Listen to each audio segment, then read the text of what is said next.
आपली संस्कृती, आपले संस्कार सदा राहू दे आपल्या सोबत। भारताच्या महान ग्रंथांचे आणि काव्यांचे संपूर्ण संकलन सबस्क्राइब करा तिलक।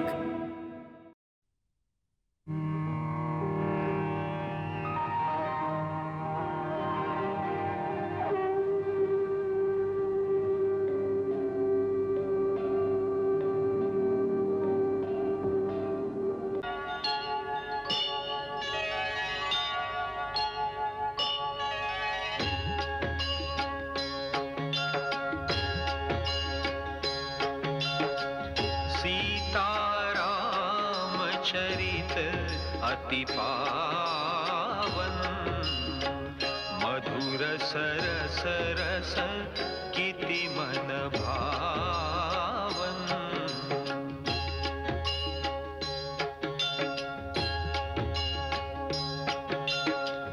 युग युग गीत तयांचे गावे, प्रभु गुण गात मना सुख वावे।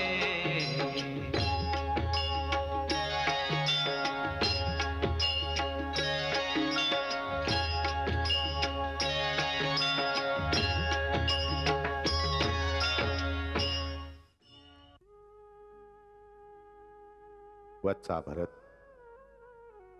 तुझे पिता धर्माचं आचरण करताना आपल्या वचनाचं पालन करून या धनधान्यांनी समृद्ध असलेलं हे राज्य तुला देऊन स्वतः स्वर्गवासी झाले।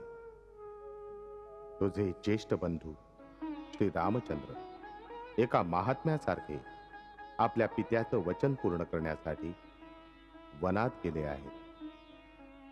तुझे पिता आणि ज्येष्ठ बंधू दोघांनीही हे अकंटक राज्य तुला प्रदान केलं आहे।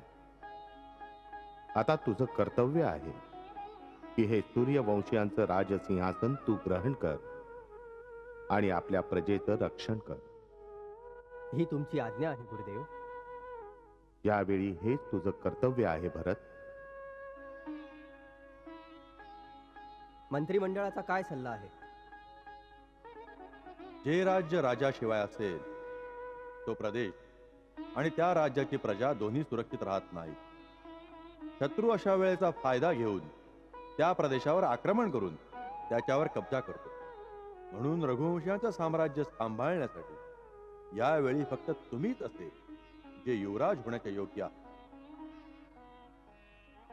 जरी तुम्ही ज्येष्ठ नसलात तरी ज्येष्ठ भावाच्या अनुपस्थितीत आणि पित्याच्या आज्ञेचे पालन करण्यासाठी हे राज्य तुम्ही सांभाळणं न्यायाला धरू नये। राजा व्हायला 3 गोष्टींची आवश्यकता असते: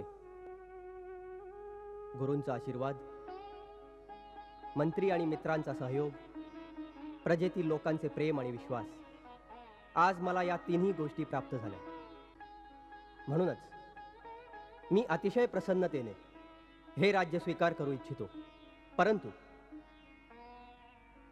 परंतु माझ्या मनात एक शंका आहे। राजसिंहासनावर बसण्याआधी तुम्हा सर्वांनी या शंकेचं निरसन केलं तर चांगलं होईल। काय शंका आहे तुम्हाला राजकुमार भरत? काही दिवसांपूर्वी माझे स्वर्गवासी पिता श्री महाराज दशरथ यांनी अशीच एक सभा भरवली होती ज्यामध्ये तुम्ही सर्व उपस्थित होता, बरोबर? त्या भरलेल्या सभेमध्ये महाराज दशरथांनी आपला पुत्र श्रीराम ह्याला राज्याचा कारभार सोपवण्याचा प्रस्ताव मांडला होता आणि तुम्ही एकत्र येऊन एका आवाजात श्रीरामाच्या बाजूने आपले मत दिले होते, बरोबर? मी विचारतो का आपण श्रीरामाच्या बाजूने आपले मत दिले? कारण श्रीरामासारखा राजा एखाद्या राज्याला मोठ्या नशिबाने मिळतो। अगदी बरोबर बोललात।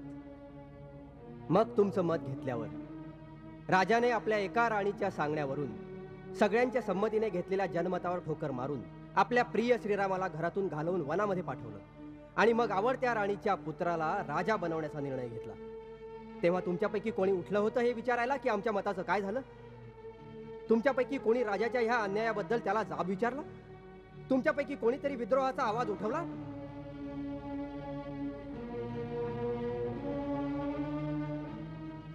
मत देण्याचा अधिकार चांगली गोष्ट आहे, पण जो त्या अधिकाराचे रक्षण करत नाही त्या अधिकारासाठी लढू शकत नाही, त्यांचे हेच हाल होतील. महालांमधल्या षडयंत्रामुळे असेच राजे माथी मारले जातील, जसा आज मी तुमच्या माथी मारला जातोय. तुम्हाला वाटतं की इतिहासात असंच घडायला हवं? कदापि नाही.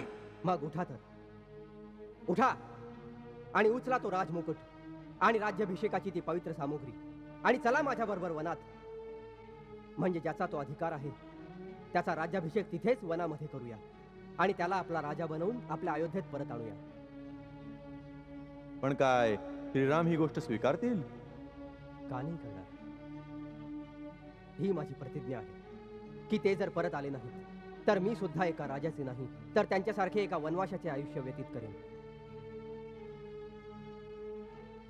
तुम्ही हा विचार केलाच कसा की ज्या महाराज दशरथांनी आपल्या वचनासाठी आपले प्राण दिले, ज्या श्रीरामांनी आपल्या पित्याने तोंडून न सांगताही पित्याच्या वचनाची लाज राखण्यासाठी एक भरलेले साम्राज्य कसपटा समान सोडून वनाचा रस्ता धरला, त्याच दशरथाचा पुत्र असून त्या श्रीरामाचा भाऊ असून सुद्धा हा भरत इतका नीच निघेल की आपल्या ज्येष्ठ भावाचं राज्य हडप करेल?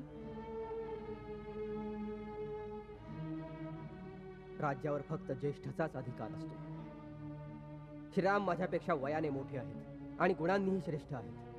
केवळ तेच या राज्याचे अधिकारी आहेत. जी गोष्ट आपली नाही ती घेणं पाप आहे. मी गुरुदेवांना प्रार्थना करतो मला हे पाप करण्याची आज्ञा देऊ नये, ज्यामुळे मी रघुकुलाला कलंक ठरेल. तसा कलंक माझ्या मातेने मला लावलाच आहे. पण तुम्ही लोक तर माझ्यावर दया करा. मी या राज्यसभेमध्ये उभा राहून ही घोषणा करतो, अयोध्येचे राजा केवळ राम आहेत. ते आता जिथे असतील त्या दिशेला उभं राहून मी त्यांना शतशः प्रणाम करतो आणि ह्याच क्षणी त्यांच्याकडे जाण्याचा पण करतो. तुम्ही सर्वांनी माझ्याबरोबर येण्याची कृपा करावी. गुरुजन, माझा हा संकल्प सफळ हो असाच आशीर्वाद मला द्या. धन्य, तू धन्य आहेस पुत्रा. तू खरोखरच धर्माचा अवतार आहे. तुझे काही पूर्वज राजा प्रतापी आणि पुण्यात्मा झाले आहेत, पण धर्मासमोर इतक्या विशाल साम्राज्याला तुच्छ समजणारा तुझ्यासारखा महात्मा आजपर्यंत कोणीच नाही झाला. तू राजांचा राजा आहेस पुत्र. तू धन्य आहे. तुझा नेहमीच जय हो, सदा जय हो. अतिशय कठीण कार्याचा विडा उचललायस भरत. राम खूप दृढ संकल्पी आहे. त्याचा निर्णय बदलणं म्हणजे अतिशय कठीण काम. म्हणून तर तुम्ही माझ्याबरोबर येणं आवश्यक आहे. माते, ते माझी विनंती नाकारू शकतात, मला राजनीती धर्मनीतीच्या गोष्टींमध्ये गुंतवू शकतात, पण आपल्या आज्ञेला टाळू शकत नाहीत. जर तुम्ही आज्ञा केलीत तर त्यांना यावंच लागेल. माते, तुम्ही माझ्याबरोबर याल? ठीक ठीक. कदाचित तुझ्या पुरुषार्थामुळे अयोध्येचं भाग्य बदलेल. नक्कीच बदलेल माते, नक्कीच बदलेल. दादा आणि वहिनी नक्की परत येतील. मी त्यांच्या राज्याभिषेकाची सामुग्री बरोबरच घेऊन जातोय. तिथे वनातच गुरुदेव त्यांना अभिषेक करतील आणि आम्ही आमच्या राजा रामचंद्रांना थाटामाटात अयोध्येला परत आणू. खूप थाटामाटात. माते, तुम्ही निघण्याची तयारी करा, मी बाकीची व्यवस्था बघतो.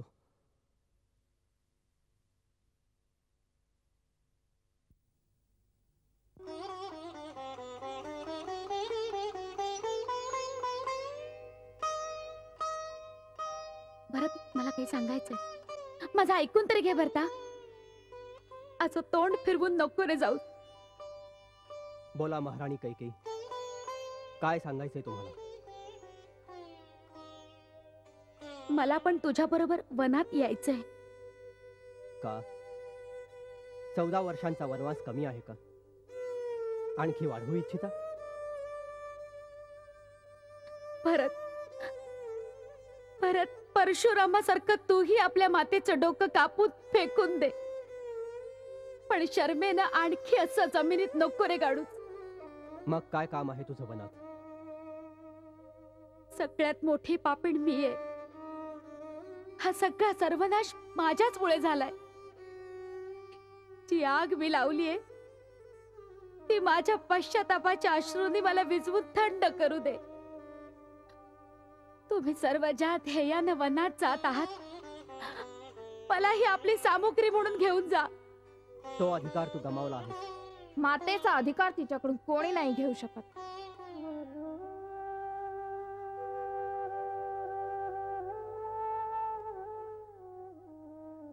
भरत, तू हे विसरू नकोस, कैकेयी रामाची माता आहे. माता पुत्राला दंडही देऊ शकते आणि मायेचा हात फिरवण्याचा अधिकारही तिला आहे. कैकेयी नक्की जाईल. परंतु माते, ही माझी आज्ञा आहे आणि मला विश्वास आहे की रामाची पण हीच इच्छा असेल.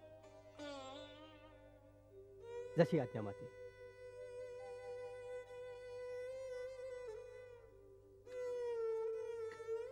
ताई, माझ्याकडे क्षमा मागण्यासाठी शब्द नाहीयेत.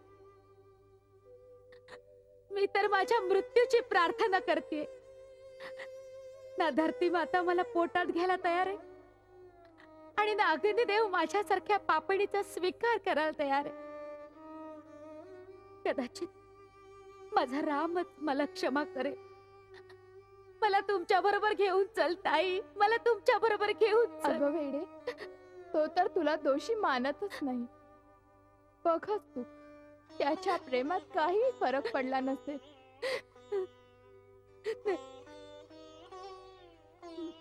मी त्याच्या समोर कुठल्या तोंडाने जाऊ? मी त्याला माझं तोंड नाही दाखवू शकत. अगं वेडे, तुम्हीच माझ्या वतीनं त्याला सांगा की शक्य असेल तर मला पापणीला क्षमा कर. नाही वेडे, यात तुझा काही दोष नाही. आपण सर्वजण नियतीच्या आणि काळाच्या अधीन असतो. त्यांना जे करायचं असतं त्यानुसारच आपण तसे वागतो. फक्त चल चल, निघायची तयारी कर. ताई,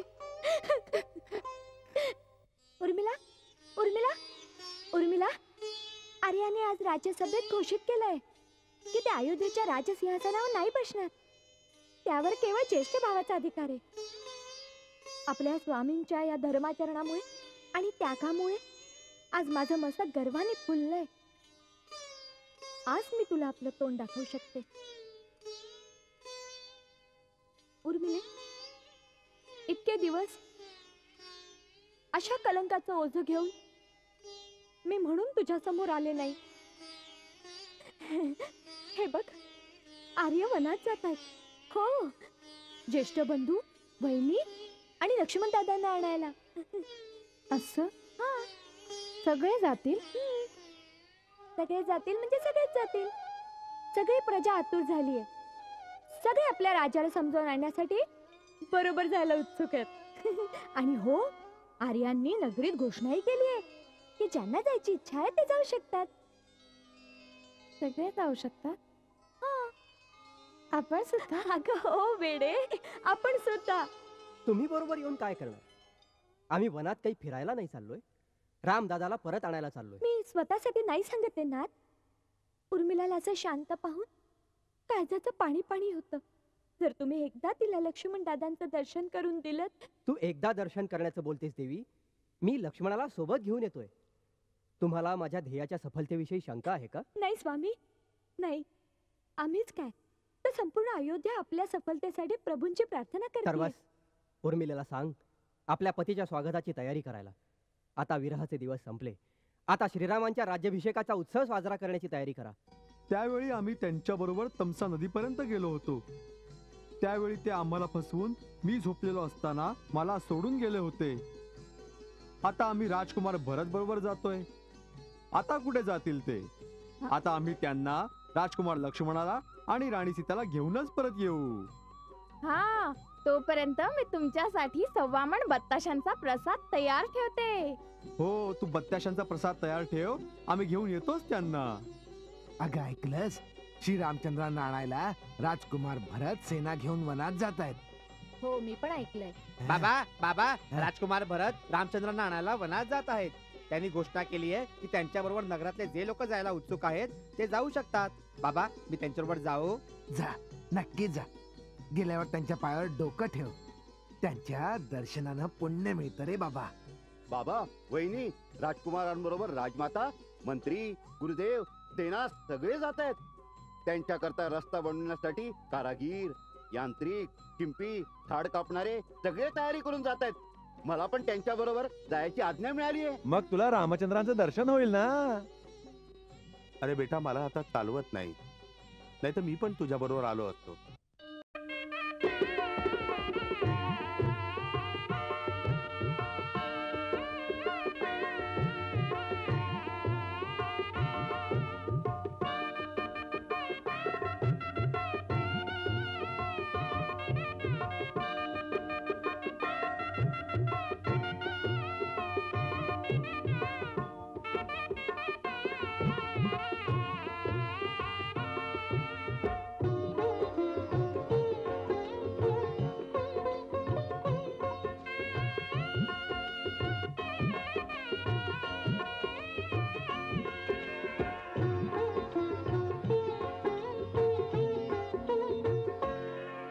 भरत निघाला रे आपल्या राजाला आणाया.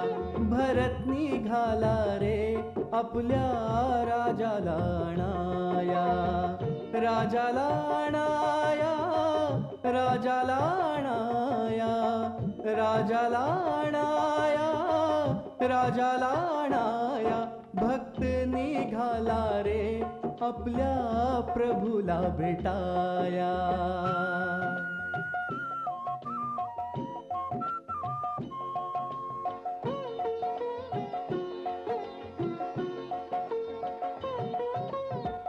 राम दर्शनाची मनी अभिलाषा.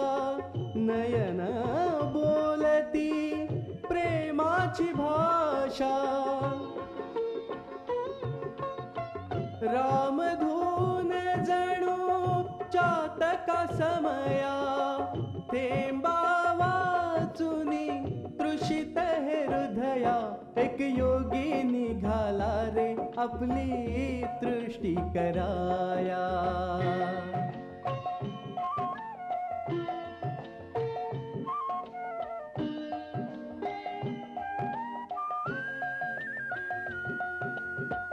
अयोध्या रामाला अर्पण कराया.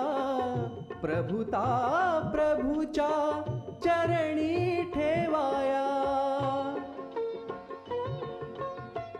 राज्याभिषेकाची वस्त्रे घेऊनी माता निघाल्या. प्रजेसंग होऊनी राजाचा अधिकार आपल्या राजाला द्याया. भरत निघाला रे आपल्या भावाला आणाया. राजाला आणाया, भावाला आणाया. भरत निघाला रे आपल्या भावाला आणाया. काय सांगताय? अयोध्येचा राजा भरत खूप मोठी सेना घेऊन लढायला येतोय. अरे पण नीट माहिती काढलीये का? हो राजाजी, खूप मोठी सेना आहे.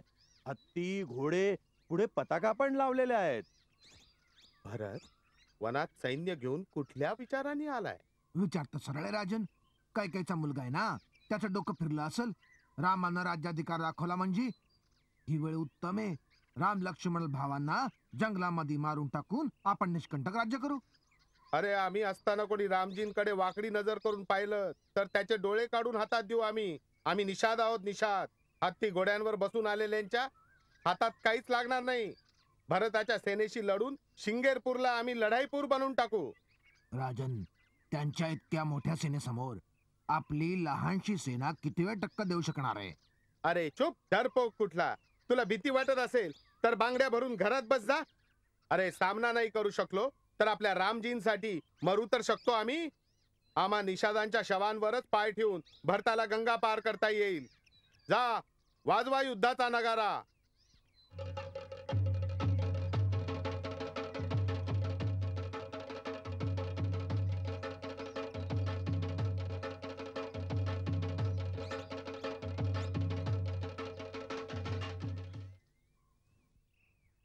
माझ्या प्रिय योद्ध्यांनो, आज कृपानिदान श्री रामचंद्रांच्या नावावर मरण्याची वेळ आली आहे. माहितीये का, आपल्या प्रभूंनी तर अयोध्येचा राजपाट एका क्षणातच भरताला दान करून टाकला. पण तोच राजा भरत आपली संपूर्ण सेना घेऊन बाहेर पडलाय आपल्या श्री रामचंद्रांना आणि लक्ष्मण भाऊंना वनात घेरून मारण्यासाठी. त्यांना काय वाटलं की ते वनात एकटेच आहेत? अरे, त्या कैकेयीच्या मुलाला हे माहित नाही की रामाच्या नावावर बलिदान करणाऱ्यांनी ही भूमी भरलेली आहे. आज मोठ्या परीक्षेची वेळ आली आहे. आज खूप मोठ्या शक्तीशी 2 हात करायचे आहेत. आम्ही गंगा मातेची शपथ घेऊन सांगतो की आम्ही जिवंत असेपर्यंत रामचंद्रांचा शत्रू गंगा पार करू शकणार नाही. गंगेच्या सर्व घाटांना घेरून ठेवा. जंगलातल्या झाडांमध्ये धनुष्य बाण आणि खड्ग उचलून मोर्चा जमवा. गंगा मातेची धवलधारा रक्ताने लाल करून टाका. भरताच्या सेनेचे अवशेष आज गंगेमध्ये वाहतील. वीरांनो, लक्षात ठेवा, युद्धात मरण आणि तेही गंगेच्या काठावर, आणि तेही प्रभू रामचंद्रांच्या रक्षेसाठी. अरे, जिंकलो तर श्री रामचंद्रांची सेवा करू आणि मेलो तर सरळ मोक्ष मिळेल. पण भरतच काय, स्वतः काळ जरी श्रीरामांसाठी पुढे आला तर त्या काळासाठी आम्ही निशात काळ बनून लढू. हो हो, आम्ही तर काळासाठी काळ बनू. आम्ही जिवंत असेपर्यंत भरत गंगेच्या पार जाऊ शकणार नाही. तर म्हणा श्री रामचंद्रांचा, श्री रामचंद्रांचा मंगल भाव मनात जपोनी, दशरथ राज आनंदे मनोमानी.